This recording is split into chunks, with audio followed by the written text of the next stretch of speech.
আসসালামু আলাইকুম ভিউয়ার্স, রেহেনার রান্নাঘরে আপনাদেরকে স্বাগতম। আশা করি দেশ ও প্রবাসে যাই যেখানে আছেন আল্লাহর রহমতে ভালো আছেন, সুস্থ আছেন। আজকে আমি আবার একটা দারুণ মজার রেসিপি নিয়ে চলে এসেছি। আজকে আমি মাছের ডিম দিয়ে বড়া বা পাকোড়া করে দেখাবো। আমি প্রথমে দিয়ে দিব আমি মরিচ। এখানে আমি 6টা মরিচকে কুচি কুচি করে নিয়েছি, এই সাইজ করে আমি কুচি কুচি করে নিয়েছি। দিয়ে দেব স্বাদ অনুযায়ী লবণ।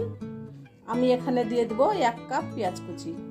পেঁয়াজ কুচিটা বেশি দিলে আপনার পাকোড়া বা মাছের ডিমের বড়াটা খেতে ভালো লাগবে।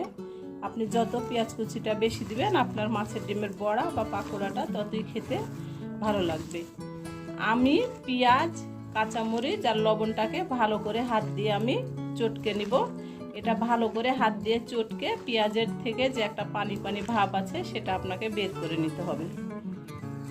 আমার পেঁয়াজ, মরিচ আর লবণটা ভালো করে চটকানো হয়ে গেছে।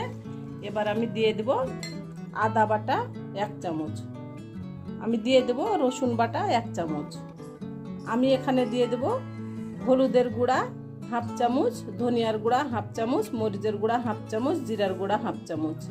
আমি সব মশলাই 1/2 চামচ করে দিলাম। আমি এবার একটা লেবুর অর্ধেক আমি রস আমি চিপে আমি দিয়ে দেব। লেবুর রসটা দিলে কি হয়, আপনার মাছের ডিমের যে একটা আঁশটা গন্ধ আছে সেটা চলে যায়। সেজন্য আপনি লেবুর রসটা অবশ্যই ব্যবহার করবেন। লেবুর রস আমি চিপে আমি দিয়ে দিয়েছি। এবার আমি দিয়ে দেবো মাছের ডিম। এখানে প্রায় 300 গ্রাম মাছের ডিম আছে, আমি দিয়ে দিলাম। আমি মাছের ডিমগুলোকে ভালো করে পরিষ্কার করে আমি ধুয়ে নিয়েছি। এটা রুই মাছের ডিম। আমি এবার মাছের ডিমগুলোকে ভালো করে আমি হাত দিয়ে আমি চটকে নেব। মাছের ডিমগুলো আমি ভালো করে হাত দিয়ে চটকে নিয়েছি। মাছের ডিমগুলোকে অবশ্যই ভালো করে হাত দিয়ে চটকে নিতে হবে। এখানে আপনাকে 1 ফোঁটাও পানি ব্যবহার করতে হবে না। আপনার মাছের ডিম থেকে আর পেঁয়াজের যে রসটা বের হয়েছে সেটা থেকে এটা আপনার সুন্দরভাবে মাছের বড়াটা হয়ে যাবে। আমি এবার দিয়ে দেবো এখানে বেসন।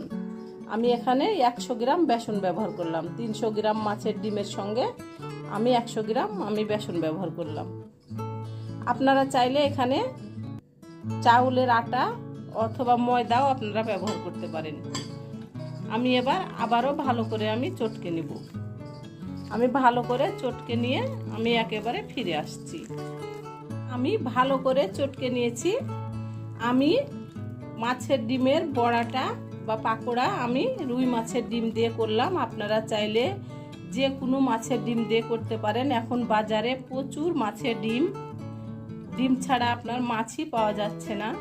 আপনারা রুই, কাতল, মিরকা, সিলভার কাপ, পাঙ্গাস যে কোনো মাছের ডিম দিয়ে আপনারা মাছের বড়াটা করতে পারেন।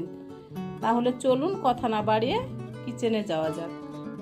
চুলায় আমি কড়াই বসিয়ে দিয়েছি, আমি তেল দিয়ে দিয়েছি। তেলটা আমার গরম হয়ে গেছে।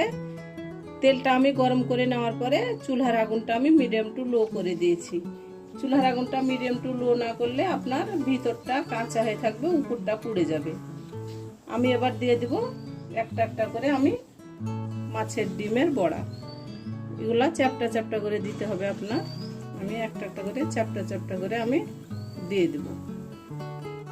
আমার বড়াগুলো আমি একসঙ্গে দিয়ে দিয়েছিলাম। এবার আমি একটা একটা করে উল্টিয়ে দেব। আমি প্রত্যেকটা বড়া আমি উল্টিয়ে দেবো এভাবে।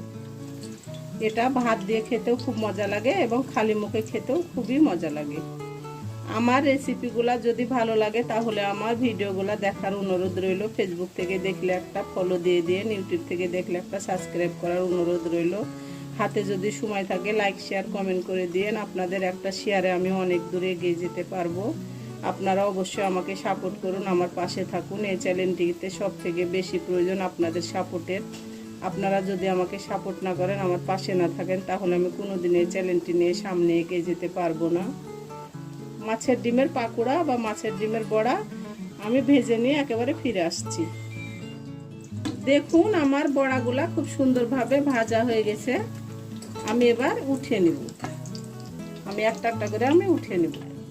আমি এই প্লেটে আমি প্রত্যেকটা বড়া আমি উঠিয়ে নিব। এভাবে আমি সবগুলা ভেজে নিয়ে একেবারে ফিরে আসছি। এবার আমি আপনাদেরকে পরিবেশন করে দেখাচ্ছি।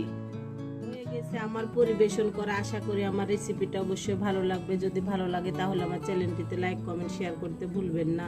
বেশি বেশি করে সাবস্ক্রাইব করার অনুরোধ রইল। তাহলে আজকের মতো এখানে বিদায়, আবার অন্য কোনো রেসিপি নিয়ে আসবো। সবাই ভালো থাকবেন। আল্লাহ হাফেজ।